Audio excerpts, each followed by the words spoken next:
Hi, my name is Ryan and I'm the editor-in-chief for CEKU, and today we have an exclusive interview with Kelvin Wu, the recipient of the Young Queens Young Leaders Award. Thank you so much, Kelvin, for doing this interview. Thanks for having me. Okay, so let's just start off with something light. How are you doing? So right now, after the long week and really amazing week, it has been pretty a little bit tired, but then the energy is constantly going. It's really fantastic and really inspiring week. That's great. And you got your Queens Leaders Award. Yeah, they're over here. Right? Yeah. Yeah, can you show us the to us? Yeah, sure. And see how it's like. So this is the medal that I've got from Her Majesty, which I just opened it this morning. That is brilliant. It is. That's really nice. How was it to meet the Queen and receive Her Majesty's Young Leader Award? So the entire experience has been really wonderful, and it is a privilege and an honor to represent Malaysia in this particular arena. And on that day, and 2 days ago was the award ceremony, and to meet the Queen herself was really amazing, because usually we saw her on TV screens and behind Buckingham Palace bars. But then when we actually went into Buckingham Palace and the entire coach went into the courtyard, and when we went into the ballroom, it was just stunning and amazing. And to say happy alone is an understatement, because there's a sense of pride and joy, not only for my family alone, not only for myself and my achievement thus far, but for what I can bring Malaysia to in this particular point of time. Yeah. We'll bring in about your achievements later on in some questions that we'll ask later on. Yeah, sure. But tell us more about your background. Where did you grow up in, and why the interest in education that drove you towards this award? So I'm from Johor, very small town, but a town with really good food. So Right. so growing up, Penang will contest that. yeah, Penang will definitely contest that. Sorry, Right. Penang. I love Penang laksa, by the way. But then growing up in Muar, in a small town, we do not get much exposure, and I was put through Chinese education for my primary school, because my parents, both of them, they are English educated, and they always wanted me to be able to speak Mandarin. But then subsequently, I was in high school Muar for about 3 years, and I was in MRSM Mersing for 2 years in a boarding school. And growing up, I've always been struggling in finding myself, and I always try to follow other people's footsteps. So people always tend to put me into a single definition, saying that you go for a particular scholarship program, get you to another country to study, or you go through a certain pathway and script in life that can make you successful. But then that particular script doesn't apply to me, and growing up, and that's why there are many transitions. That's why I went into boarding school. And what really got me interested into venturing into education, simply because my dad, he was an English teacher. So he has inspired me to become an educator, simply because of me witnessing firsthand how he changed other people's life and developed the potential simply through education. So when I was 16 years old, Form 4, being the minority in MRSM, my teacher, they have been very encouraging as well to help me to propel further, and that's where got me started in all my work that I'm doing right now.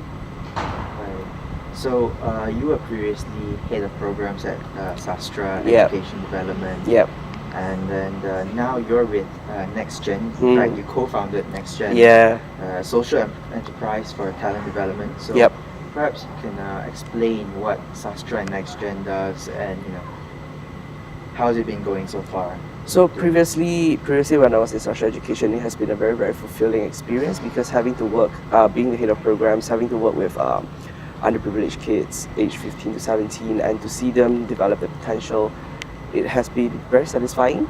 And to see them to be able to liberalize themselves from the traditional definition of success, in which you can see that they are venturing into their various interest areas in culinary arts, in music, in public speaking, in really unconventional fields that people might venture into, was really satisfying. And then subsequently it led me to co-found NexGen Impact is a social enterprise for talent development, because when I was speaking to a lot of young people nowadays, a lot of them they find themselves disengaged with the industry, and they find themselves disengaged with the society. So I co-founded NexGen Impact to bridge that gap. Number one is to equip them with the skills to not only help them to face a particular industry, but to help them to face anything that comes ahead of them. And apart from that, the reason why I've co-founded NexGen Impact is to really give them the exposure of what they can do in life and to really achieve their potential. That's really good. I think something that not many venture into. Yep. And I think having mentioned about SASTRA and NexGen, much of your work has been on education, social development. Why the emphasis on these two, and why is there a need for these aspects to develop in Malaysia? Malaysia is a very beautiful country, and in order for us to achieve a more equitable society, to achieve the economic growth that we desire, all these sectors needs to be coordinated nicely and well. And not only that social development is really important, but the development of our human capital in terms of our society's development and moving forward, and the entire economy is being driven by human beings. So we need a good pool of human capital in order to drive us further. And that is why I see that there is a need there in Malaysia, because Malaysia has the potential to go very far. It's just that we need to hit the right button to turn it on. So you think that perhaps now we're not doing enough towards that? I wouldn't say that we are not doing enough. I would say that with all the young people that is engaged in social development, it will definitely catalyze the entire process. Okay. And now, do you think our education system is sufficient, or should there be a revamp towards it? Our education system, I wouldn't say that we should need a total revamp, but that I believe that it can be further improved by collaborating with local organizations and to engage more youth into this social development in this particular sector, because I was from the system and it got me to where I am today as well.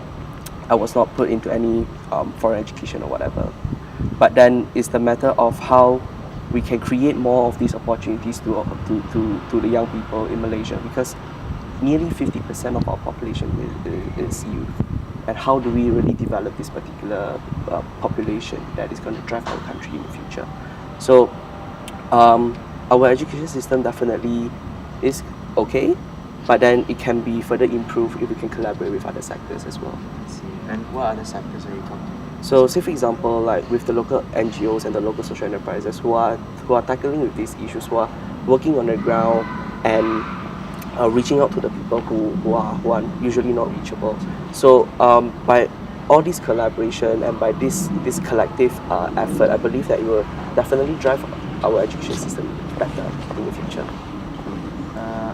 So what more do you think that perhaps on the part of the government can do towards not only education but also social development in the aspects that you are focused on? I'm not the government, so I'm definitely not but speaking what they can on behalf of the contribute government. towards, So probably what the government can do is to be the facilitator in mobilizing all these organizations, because by providing access to organizations who are tackling all these issues, for example, like economic development, in human capital development, or in terms of improving literacy for children and things like that. Because number one, these people who started all these organizations, they have the heart, they have the passion for the country, and when they return, they have the expertise. They have the expertise that they want to contribute back to the country, and government can play a role in facilitating this by giving them the opportunity to leverage on their expertise and to express themselves in this as well. Now, you've, being at a very young age, already have started, contributing towards these aspects that we've talked about. Yeah. And so what do you think is the youth's role in empowering people and making lives better for everyone else? Are we doing enough as youth? I wouldn't say that we are not doing enough. I believe that what youth should have is to have a mindset shift of not only building a career and getting a house and die and being caught up in the rat race, but what I believe that youth should do is to have that responsibility towards the society, in which to be more socially responsible, to understand that the entire community matters to them and they are not alone in that particular society, because anything when anything that is not happening in front of our face, we would just turn a blind eye to it. But when it hits really hard to our face, and then we will go out there and protest and be really brilliant keyboard warriors. So at the end of the day, what young people could do is to be more socially aware and be socially conscious about the environment, and to know what they can do in their smallest capacity for the people, not only the big community in that scale, but to the people next to them. Very simple. Yep. So I mentioned that you're quite young. In fact, you're 21. Yep, I just turned 21 actually. Just turned 21. Happy birthday. Thank you. But you've already achieved so much. I think you've been part of the National Unity Youth Fellowship and Yep. Ideas. You're an academic fellow at YSEALI, the Yes. Young Southeast Asian Leaders Initiative. Yep. And all of this has led to you applying for the Queen's Young Leaders Award, and Yep. you are now a recipient. Like, how does this all feel for you? When I first started, it was really daunting because it was a very, very steep learning curve for me. But then along the way, I really thank God that He blessed me with good mentors and good people along the way that facilitated me through this experience, because I can't do all this alone. I have God, I have my family that is always there to support me. So the entire experience has been very, very rewarding, I would say, because number one, it built my leadership capacity, because I'm very young, and to be on a leadership role, definitely I will need to equip myself with the correct skill set and the correct skill. Even through the Queen's Young Leaders program, it has really equipped me with skills in terms of telling my stories, in terms of building my influencing skills as well, back to be applied back home. So throughout all this experience with ideas, with YSEALI, it's very, very fruitful, I would say. Very, very rewarding, and definitely you guys should apply for it. That's good. I think just before we end, Yep. just two more questions. Yeah, sure.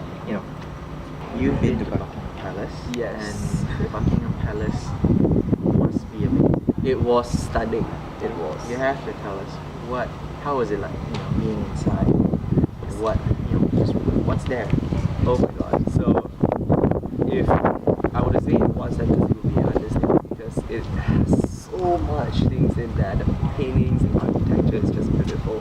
So when the Buckingham Palace gate was open for us, we were so excited, and we were yelling and cheering in the bus.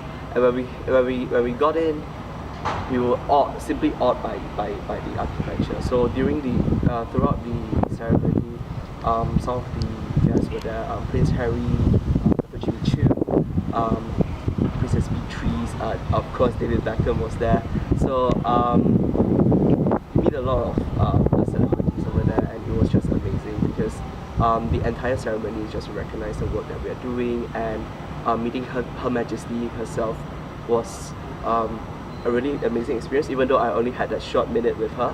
So Her Majesty asked me what I do and told me to continue to bring Malaysia forward, and that was such an amazing thing, especially coming from her. And I had the opportunity to stand behind her during the photo session, and I actually have a photo with Her Majesty as well, individually. Yeah. Wow, So that's brilliant. it was amazing experience. And after that, we had a reception as well, and I had the opportunity to meet David Beckham, and of course Dr. Jimmy Choo as well, and had a very short interview session with Dr. Jimmy Choo and with BBC presenter Philip Schofield. Right. So it was such an amazing, and there's so much to reflect on right now.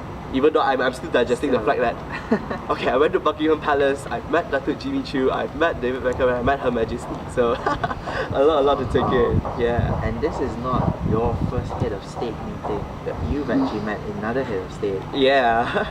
maybe you might want to just dab a little into it. With YSEALI, I had the opportunity to meet President Obama, and President Obama, he's a very charismatic speaker, and he has a heart for young people, and I believe that that belief is genuine, and through all his investment in YSEALI and in Southeast Asia, definitely his connection with Southeast Asia as well, definitely something that all of us can be very happy of, because young people in Southeast Asia in general is very, very important, and like what I've mentioned, to move forward, we need the younger generation to really step out from the comfort zone. And So you've now met 2 heads of state. You are now the recipient of the Queen's Young Leaders Award. Yep. You're part of YSEALI, and you've achieved so much. And you're just 21. So yeah. what is there next for you? What's next for you to do and explore? So being in all these network and organization has been fantastic and amazing, and I would really love to leverage on this network, not only for the development of back home in Malaysia, but for the development of Southeast Asia as well. And with this particular award, it has definitely propelled me further in terms of championing my cause, and also help me to be a better person and to build up my confidence, because it has been recognized by the Queen on my leadership and on my skill sets. So with all these skill sets, I would really want to contribute back to Malaysia, that's for sure, through the social enterprise that I co-founded, NexGen Impact. And apart from that, apart from building up NexGen Impact, I definitely want to train more young leaders in Malaysia through NexGen Impact. And apart from that, I'll be continuing my course with the University of Cambridge, because we'll have a special mentorship program, and also apart from the mentorship program, we'll have modules and things like that going on online as well. So that's probably what's going to be happening in the next 6 months. Yep. Kelvin, thank you so much for doing this interview. Thank you so much for having me. Thank you.